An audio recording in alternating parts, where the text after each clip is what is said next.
Good evening. This is my Wednesday night Bible study. My name is Douglas Griffin. It's August 24th. We're in the book of John, John chapter 8. And this is part 5 of John chapter 8. Jesus has been dealing with the Pharisees and dealing with them.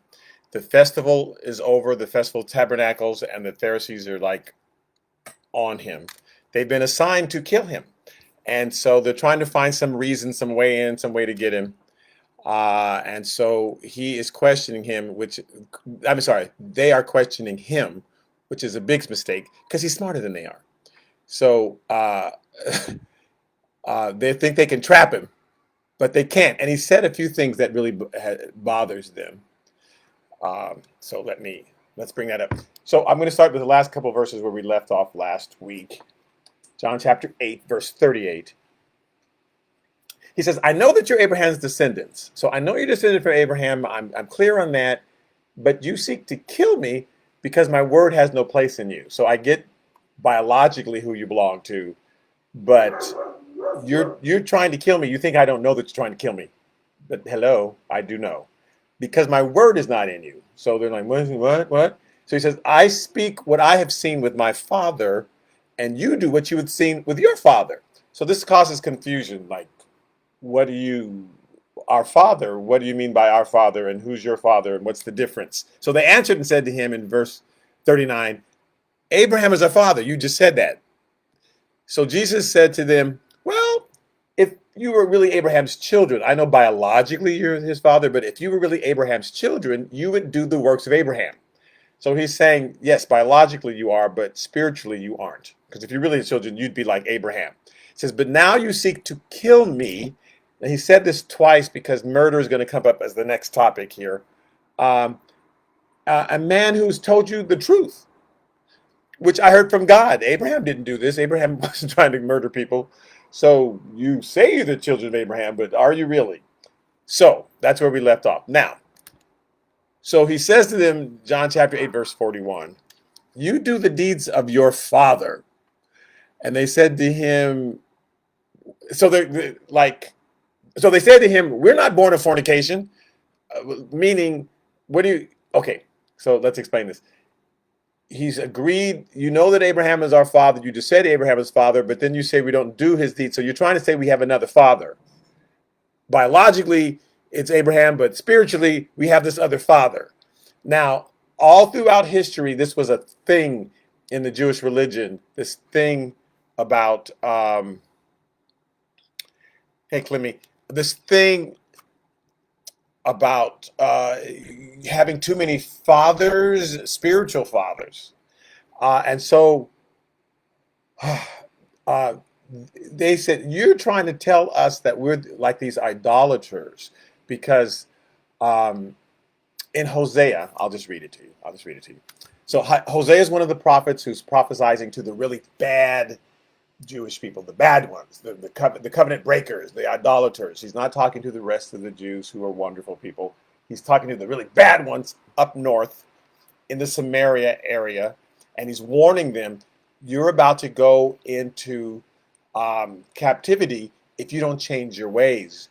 You're worshiping all these other gods, and you shouldn't. So here's what God says to them. In Hosea chapter 1, verse 2, he says, when the Lord began to speak by Hosea, the Lord says to Hosea, go take yourself a wife of harlotry and children of harlotry. So this is one of my wife's favorite because the King James says a wife of whoredom. And the old preachers would say, you're taking a wife of whoredom. Anyway, go take yourself a wife of harlotry and children of harlotry. So here's what God means. I want you to marry this particular person.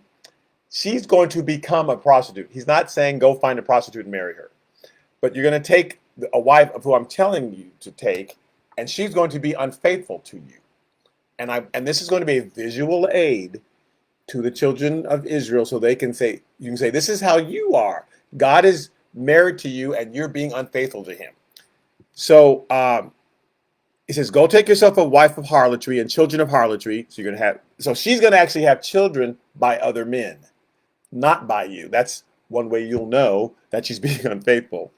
For the land has committed great harlotry by departing from the Lord. So he's saying there specifically, the people have departed from me, and they're marrying other gods. So I want you to go find this woman. She's going to turn into a prostitute. She's going to commit all these adulteries and everything, and then it'll be an example to the people. So he went and took Gomer, the daughter of Diblaim, and she conceived and bore him a son, but not by him, by somebody else. Then the Lord said, call his name Jezreel, which means God is sowing a seed. God, I'm working here. That's what it means. I'm working here. God is doing something. Jezreel. For in a little while, I will avenge the bloodshed of Jezreel on the house of Jehu. Now, Jehu is someone who years earlier had come in and killed a bunch of people and just kept killing people and killing people and killing people. And he thought he was doing God's work, but he got out of control. He just started killing too many people. So God was going to punish him for that. So first name him Jezreel, because I'm going to avenge, take vengeance on the house of Jehu and bring an end to the kingdom of the house of Israel. So the house of Israel is in the north, house of Judah is in the south. So the house of the house of Israel up in the north, they've been really bad. And this is in the Samaria area. They've been horrible. He says, I'm going to bring an end to their house and take them off into captivity. Then he says, it shall come to pass in that day that I will break the bow of Israel in the valley of Jezreel. So Assyria is going to come down. And they're going to, in the valley of Jezreel is where they're going to capture all these people and take them off into captivity. So he says, here's where the crime happened, and I'm going to use that very place to get vengeance on them. So God's kind of symmetrical. He's like a really good storyteller. This is where they committed the crime, and this is where they're going to get caught. Okay, so this is verse 4 or 5 of Hosea chapter 1. It shall come to pass in that day that I will break the bow of Israel in the valley of Jezreel. And she conceived again, this is Gomer, his wife, and bore a daughter. And then God said to him, call her name Lo Ruhama, for I will no longer have mercy. That the name Lo Ruhama means no mercy. For I will no longer have mercy in the house of Israel, but I will utterly take them away. Yet I will have mercy on the house of Judah. House of Israel's in the north, house of Judah's in the south. House of Israel in the north, they're going to get in trouble. House of Judah is not that bad yet. So I'm going to have mercy on them, but not have mercy on the people who are in Samaria, because they've been horrible. And hopefully it will teach the people in Judah a lesson. Hopefully they'll go, oh my God, I don't want that to happen to me. Okay. So, yet I will have mercy on the house of Judah and will save them by the Lord their God, and will not save them by bow, nor by sword or battle, but by horses or horsemen.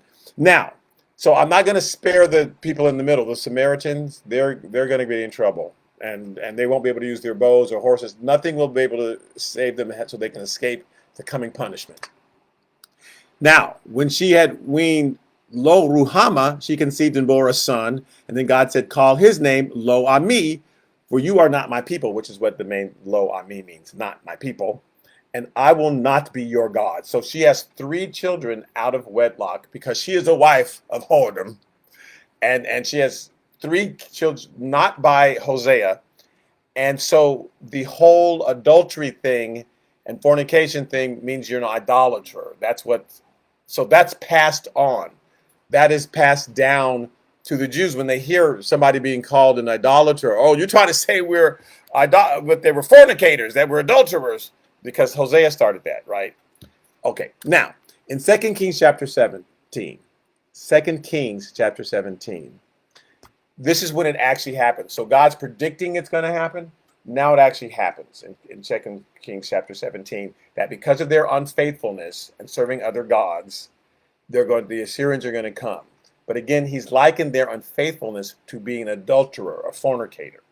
So it says, then the king of Assyria brought people from Babylon, Cuthath, Ava, Hamath, and from Sepharim, and placed them in the cities of Samaria instead of the children of Israel. And they took possession of Samaria and dwelt in its cities. So this is 2 Kings chapter 17, starting with verse 24. So all the people from Samaria, that's north of Judah. Far north is Galilee. So you've got 3 areas, right? Galilee up here, then Samaria, and then Judah. So all the people from Samaria were taken out, and the king of Assyria brought foreigners in to take their place, kind of to till the land and make sure everything didn't die. So now he didn't take 100% of the Samaritans, maybe 80%, 20% was still there. So when these people come in, they start mixing and marrying with the people who were left, but they're from all these other cultures. So the Samaritans, the house of Israel who lived in Samaria, they're no longer purebred. They're no longer purely just Israelites. They're now mixed with these other cultures. And so that's what they hear when Jesus says to them, you don't have, Abraham's not your father.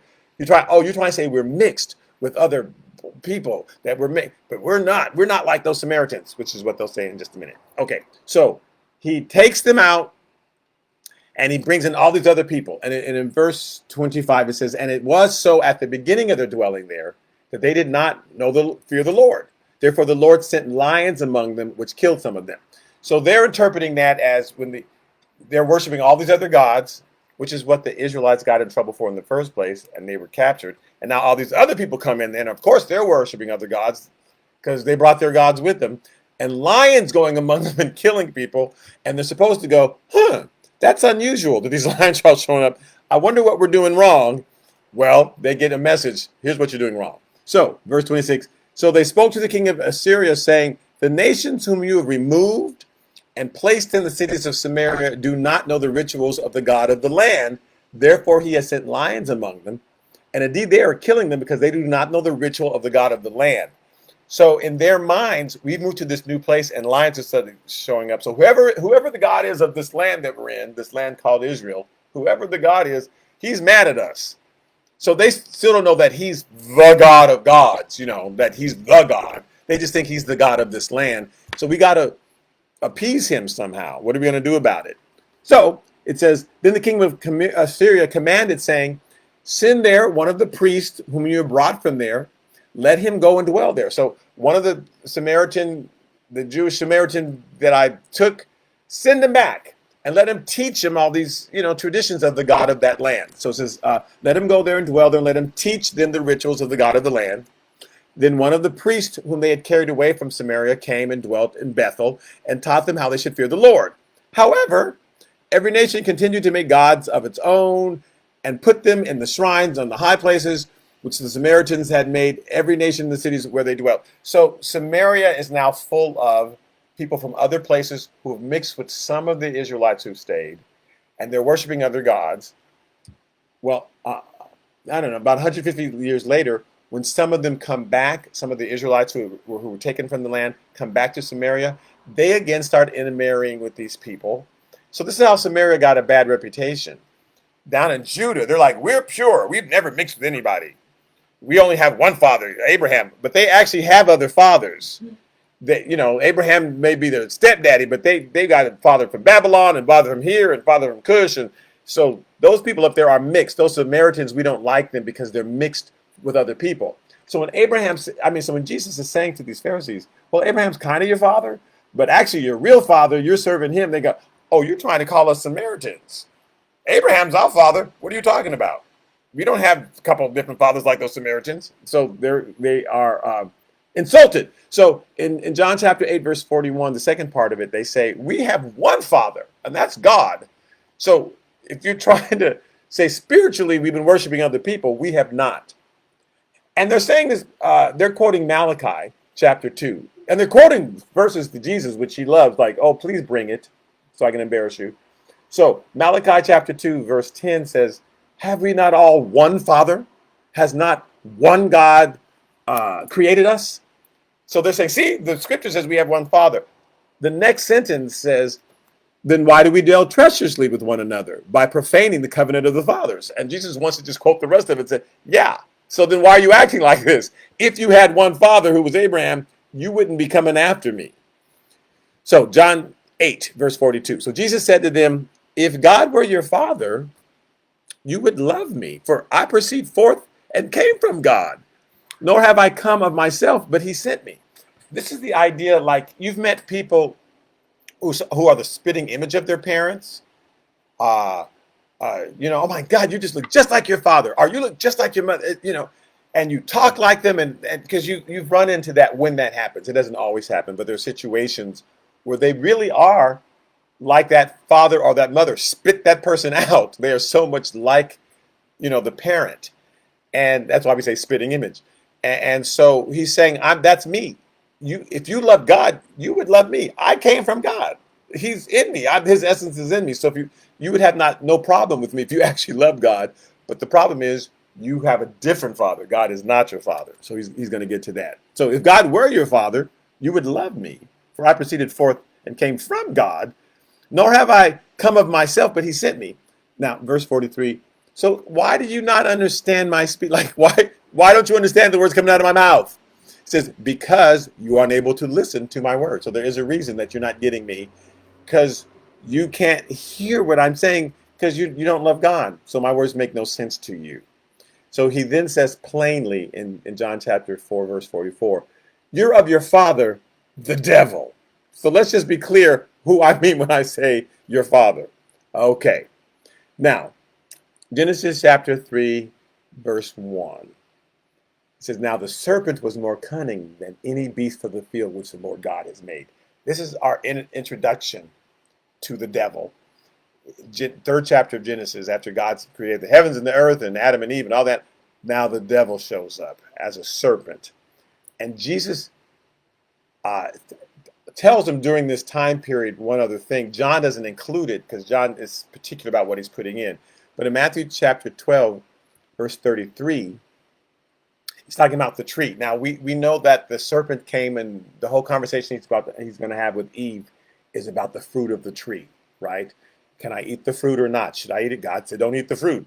Why? Why do you say that? That fruit's delicious. Ooh, child, you know that fruit is delicious. So they have a whole conversation about the fruit of the tree. And that's where the serpent meets Eve, and that's where everything happens. So when Jesus talks about the tree and the fruit, he's referencing the original tree that everybody knows about.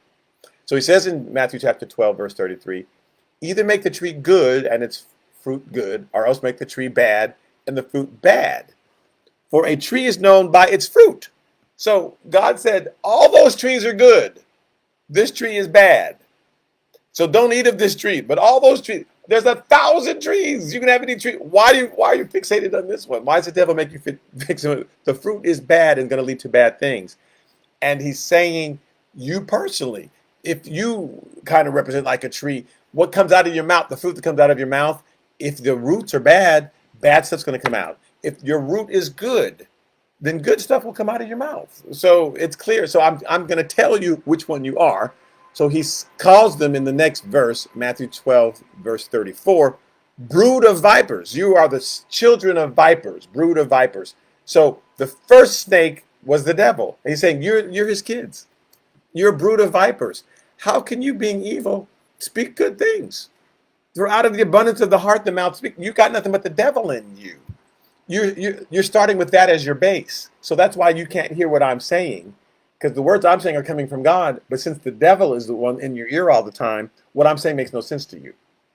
Okay, and that's how we are, right? If you're filling yourself up with the world and all this other stuff, when you hear something from God, it doesn't make sense to you. Because you want to try to fill up on God. You want to try to fill up on good things, on what with love, and so that when God speaks, you go, oh, something told me to do this.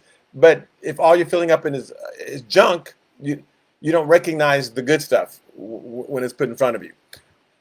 Now, he says, you are of your father, the devil. You're just a brood of vipers.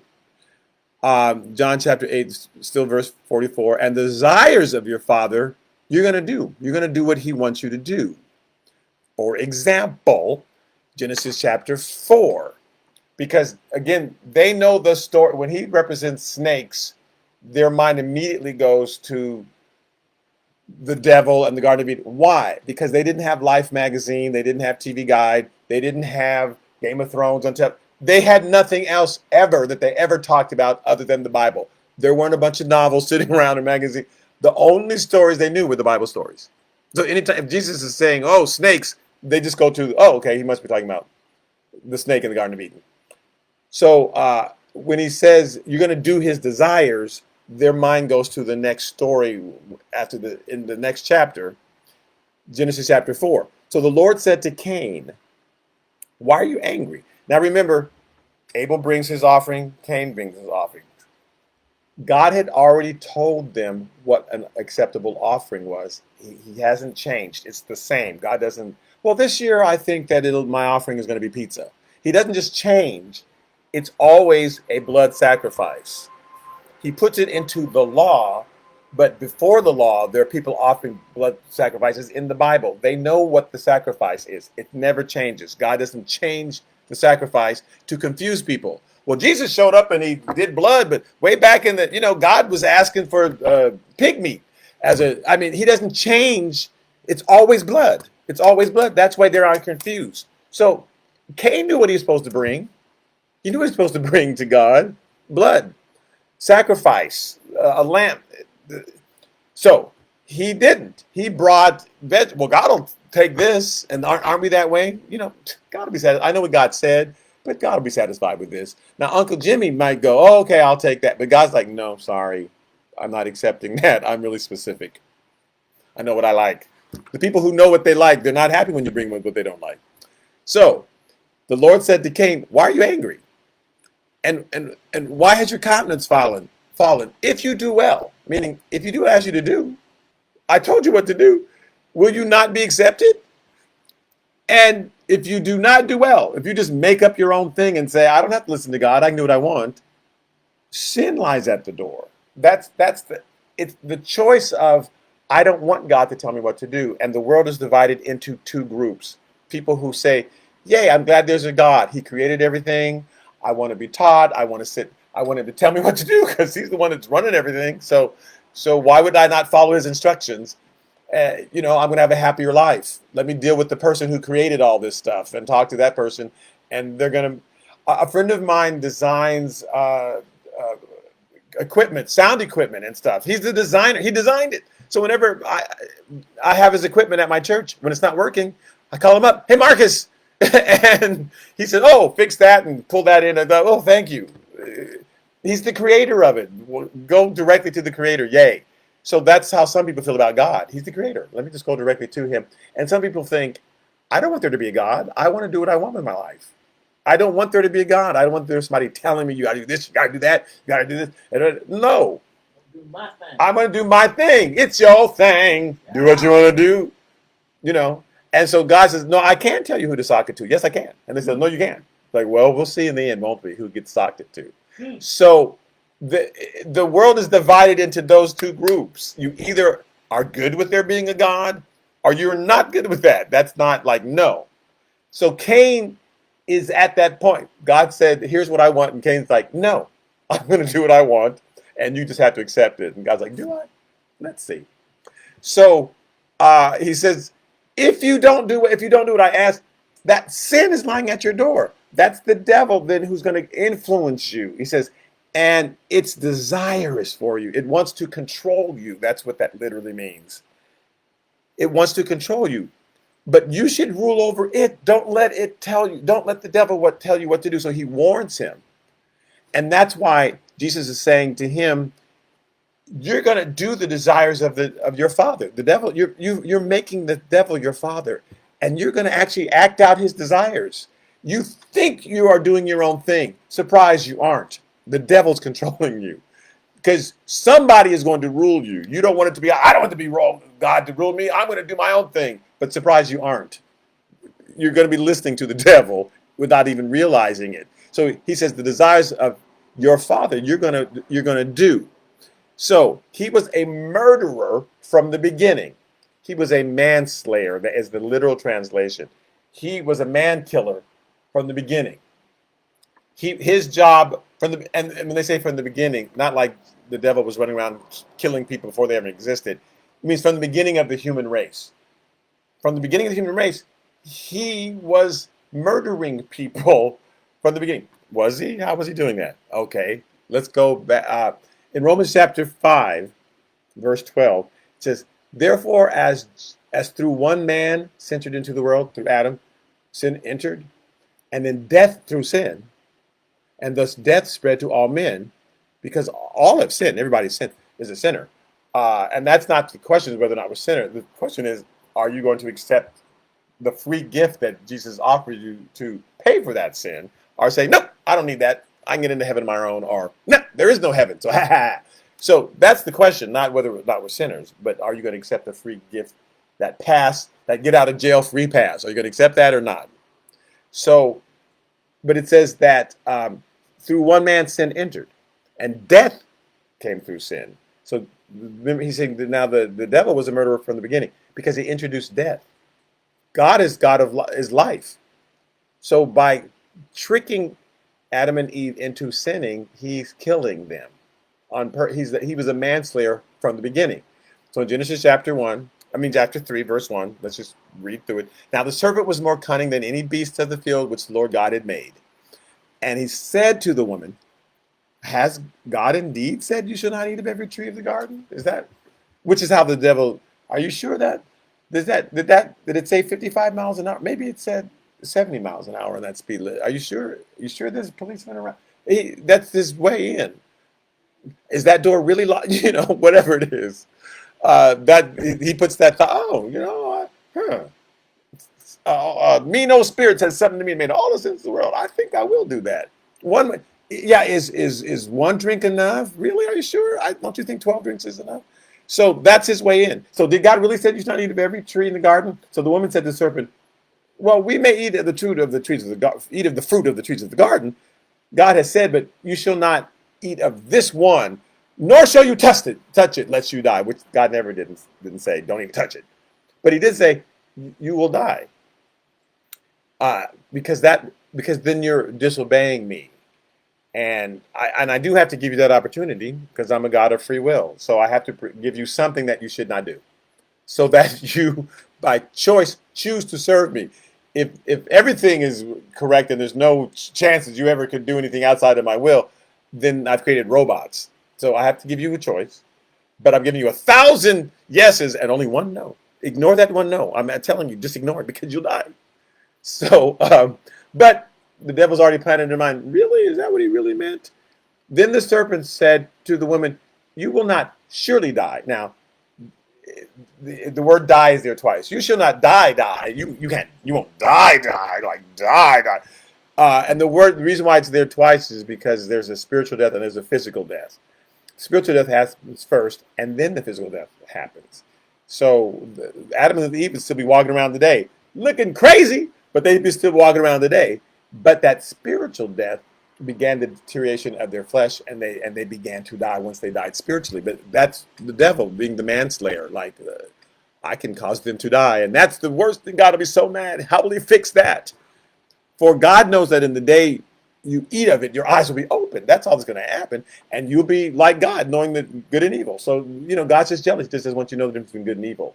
So it says, when the woman saw that the tree was good for food, that fruit does look good. Thank you, devil. That it was pleasant to the eyes and a tree desirable to make one wise. She took its food and ate it. That's the, thank you, devil. Now I know why this tree is here. So I'll be wiser. And then she also gave to her husband with her, and he ate because Adam was standing right there, saw her die spiritually, and went, okay. So he had the choice. I either stick with God or my wife there who has died spiritually, and so I'm going to join in with her. Then the eyes of them both were opened, and they knew that they were naked. And they sewed fig leaves together and make themselves eat it. So now they're conscious of sin and their rebellion. They blame it on the nakedness. They suddenly felt disconnected from God because they are. Like, what the heck just happened? Sometimes like when the phone line goes dead, he's like, wait, did I just lose connection? You can just sense something happened. I think the phone line went dead. That's what happened. The phone line suddenly went dead between them and God. They blamed it on the naked. Oh, it's because we're naked. That's why I feel so weird. Let's go cover up. It's like, no, you've been disconnected from God. That's why you feel weird. That's why God said to them later, who told you you're naked? What does naked have to do with it? That's not the problem. Okay, Genesis chapter 4. Let's go back to Cain. So the Lord said to Cain, why are you angry? And why is your countenance fallen? And if you do right, won't you be accepted? If you don't do right, then sin lies at the door, Its desire is for you. He wants to control you, but you should rule over it. Then it says, now Cain talked with Abel, his brother. So God's already warned him, but he's already mad at Abel. And instead of saying, nope, I'm going to put this under control, it's like, no, I'm going to let this grow, see what happens. So he's talking with Abel, and it came to pass when they were in the field. So he's just letting it fester in him when he's in the field that Cain rose up against Abel, his brother, and killed him. So that's because the devil's whispering in his ear the whole time. God likes Abel more than you, and you're going to let this happen. And God told him, it's if you choose to go against what I'm saying and be your own God, sin is whispering in your ear now, and it's going to try to control you. So you got to fight it. And that's all God can say. He can't make you not do something. But Cain says, I know better than God. Let's see what happens. Well, so Jesus is saying, see, he's a murderer from the beginning. That's the devil's purpose. That's why you want to kill me. Do you not know? All I am saying is God loves you, and somehow that makes you want to kill me. I've opened blinded eyes. I've fed people, and that makes you want to kill me. So something is wrong with you. In 1 John chapter 3, verse 11, it says, for this is the message that you heard from the beginning, that we should love one another. So that he said that was the first commandment. Love the Lord God with all your heart, and love your neighbor. Love one another. So if you're wanting to kill me, you're not doing that commandment. It says, not as Cain. Don't be like Cain, who was of the wicked one and murdered his brother. Don't be like that. And why did he murder his brother? Because his works were evil and his brothers were righteous. He was jealous. It was just pure jealousy. He was doing the wrong thing. It wasn't that God, I like Abel's stuff better than you. It's because he chose to go against God and said, this is how I'm going to get into heaven. By my works. You need to be happy with this, God. Not like, this is a problem that you already think you know more than me. Who's telling you that? Don't listen to it. So once you set yourself in that course to listen to the devil, he wants you to eventually kill yourself somehow. Have 5 more drinks. Take more drugs. Go up to that person and just tell them, take out your gun with you when you go see that person. He wants to kill you. He thinks, I'm your friend. I'm your friend. But he's not. He wants your death. So he either wants you to kill yourself or to kill somebody else. That's his ultimate. Eat 47 more donuts. Who's whispering in somebody's ear and say, oh, aren't you upset? You should eat 12 pizzas right now. That'll make the pain go away. And it never does, right? Okay. So 1 John chapter 3, verse 13. Whoever hates his brother is a murderer. And you know that no murderer has eternal life, and if you only have death in you. If that's the root of what's in you, if you're that angry all the time, if you're that, and you hate somebody, that is the devil in you, and the end of that is murder. We've seen people get riled up to the point where they want to, let's all march down there and tear that down, and let's all go, and that's what hate does. It's the devil's job to say, that person's your enemy, just like Cain. He's whispering in Cain's ear, Abel's your enemy. You got to stop him. He whispers in whole groups' ears, and they get all I hate that person. They're the worst person. They're the devil. Blah, blah. And the whole crowds will go and want to murder and lynch. And we've just seen that throughout history. He's saying, if you hate your brother, that's the devil. You're going to turn into a murderer. You're going to turn into Cain. So, but the root is either you love God and love him, or you allow hate to fester in you. 1 John 3, verse 8. And he who sins is of the devil, for the devil has sinned from the beginning. And for this purpose, the Son of God was manifested, that he might destroy the works of the devil. The work of the devil is to entrap people into killing and sabotaging themselves. He's a manslayer from the beginning. He wants mankind wiped out. But Jesus came to give us life, to allow us to love one another, to say, I want you to listen to somebody different than the devil. But the problem is you're going to listen to one or the other. You think you're listening to nothing. There's no neutral place. The devil will eventually get in your ear. Okay, so Jesus is telling them, you're of the devil. You're this father, the devil. And he's a liar from the beginning. He's a murderer from the beginning. John chapter 8, verse 44. And he does not stand in the truth, because there's no truth in him. Anything the devil says to you is a lie. So there's no truth in what the devil's saying. So he does not stand in the truth. There's no truth in him. When he speaks a lie, he speaks from his own. They added the word resources, but that's not there. But he speaks. That's his root. It's just pure lie. He doesn't know the truth. That's why Jesus is saying, my words are truth. What I'm telling you is truth. The devil's telling you lie.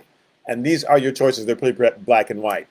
For he is a lie, and the father, he's a liar, and the father of it. He invented lying. Hey, I know a new thing. Let me go up to Eve and lie to her.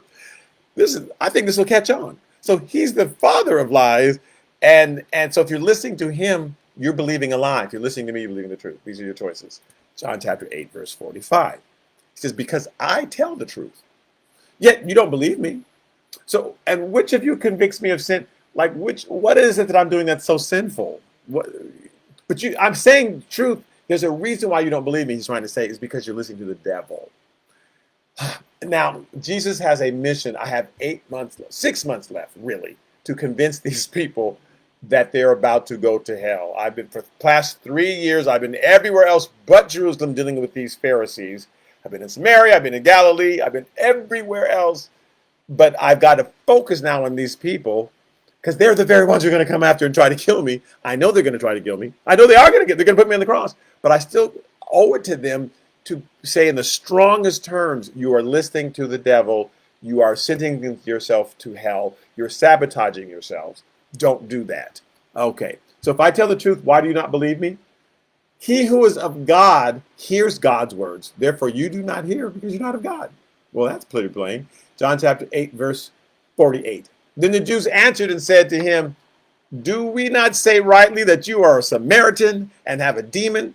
Now, they had never said this to his face, but this is what they say to one another all the time. He's a Samaritan and has a demon.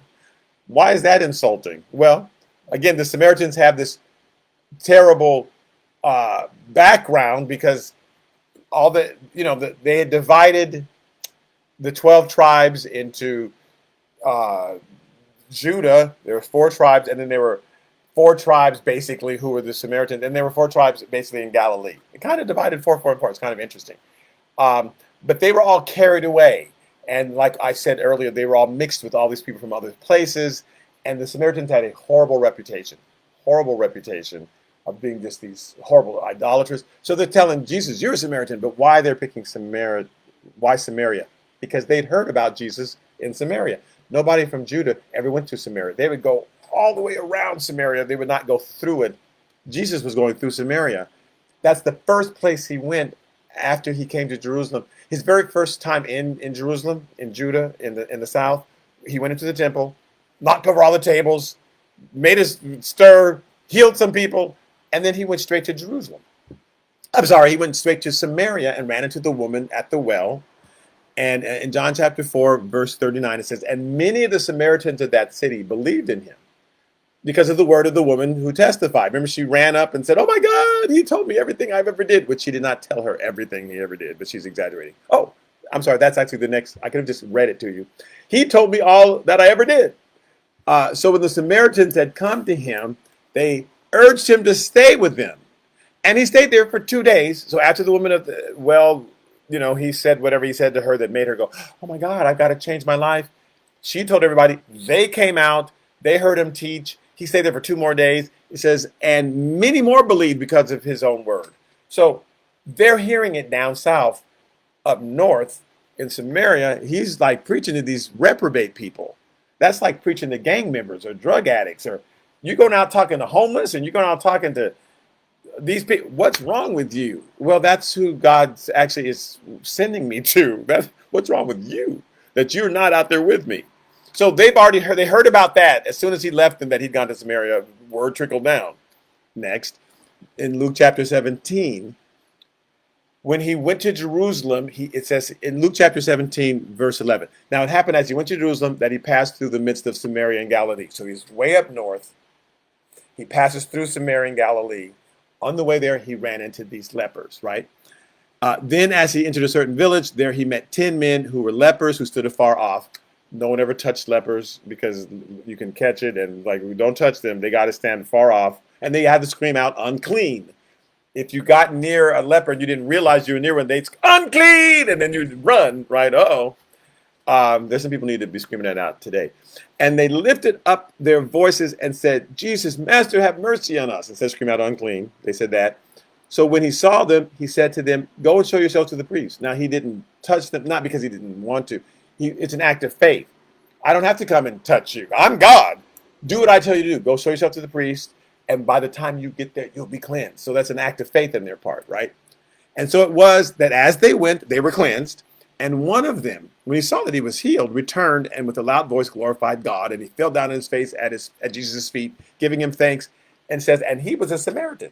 So word is slipping down into Judah. He's not only the woman at the well and a whole bunch of, but he healed some lepers. Like, what's going on? So he must like the Samaritans. Ha ha, you must like them. John chapter 7, verse 8 through 10. Right before Jesus came here for this final time, it says, Jesus said to his disciples, because he's way up in Galilee. Remember, Galilee is the far north, Samaria is the middle, and then the far south is Judah. So he's up in the far north. He says, you go up to the feast down south in Judah, because I'm not yet going up to this feast. This is John chapter 7, verse 8. For my time is not yet fully come. So God doesn't want me to go there yet, which is fine. He says, when he said these things to them, he remained in Galilee. But when his brothers had gone up, then he went up to the feast. Now, Jesus traveled with a group of like 70 people. So he said, most of you go. I want all of you go. I'm just going to go by myself and see what happens. So all 69 of you go. I'm staying here. But it says, but when they went, he says, then he went up to the feast, not openly, but as it were in secret. So he just wanted privately. So he went through Samaria on his way down, probably. So now he's talking to the Pharisees. He's just been through Samaria. So they're saying, you're a Samaritan, you have a demon. And they're trying to insult him. And Jesus answered and says in verse 49, I do not have a demon. You have a demon. No, you have a demon.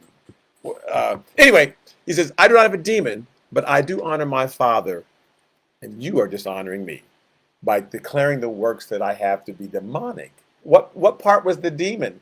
When the person with cerebral palsy got healed, when the person who hadn't walked for years suddenly was taking up their bed and walking, when the blind, which was the demonic thing? You know, when the poor got fed. What was the thing? You're dishonoring me by you calling my words demonic. So let's have a discussion. And I'm going to stop there. But again, Jesus, his goal is I've got to help them. I'm going to say in the plainest words possible, you're listening to the devil. The devil's your father. So that they cannot stand before me when they get to heaven and say, I had no idea. What? Like, no, I told you specifically, you are listening to the devil. And I'm giving you example after example, and yet you're attacking me. And I'm staying here, though. I'm going to keep working on you for the next 6 months. I'm going to be in your face every day, trying to let you know you better listen.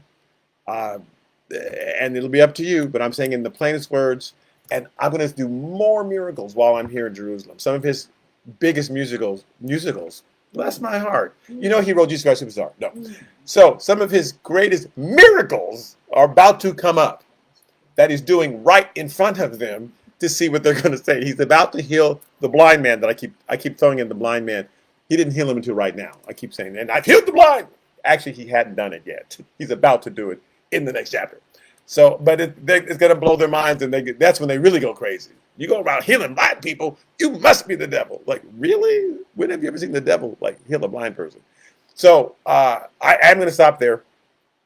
On Sunday, I'm in the book of Exodus. We're about to get to the 10th plague, the biggie. And but next week I'll be back here in John chapter. We'll finish John chapter 8 and go John chapter 9 and heal the blind man. And that's one of I say this about all the chapters. I'm about to say it's one of the best chapters, but I've said that 49 times because to me they're all interesting apparently. Okay, so thank you so much. I see Rodney has said silly things. Okay, so thank you again for listening in. Hopefully you've gotten something out of my rantings, and I'll see some of you on Sunday, and those of you I'll see you again next week. All right, thanks. All right, bye-bye.